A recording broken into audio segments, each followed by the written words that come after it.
RRB group D 2018-তে আসা railway সিরিজের 91 number question. বলা হয়েছে যে sec square theta minus tan square theta এর মান কত হবে।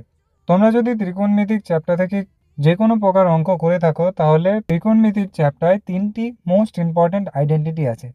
সেই তিনটি আইডেন্টিটি, প্রথমে হচ্ছে sine square theta plus cos square theta equals to 1, sec square theta equals to 1 plus tan square theta, and third number property হচ্ছে cosec square theta equals to 1 plus cot square theta. কোশ্চেনে আমাদেরকে sec square theta minus tan square theta মান বার করতে বলেছে। Second আইডেন্টিটিটা তোমরা যদি লক্ষ্য করো, দেওয়া আছে sec square theta equals to 1 plus tan square theta. এবার ট্যান স্কোয়ার থিটাটা যদি আমি এই দিকে আনি, তাহলে হবে sec square theta minus tan square theta, আর একটা এইদিকেই থাকবে ইকুয়ালস টু 1।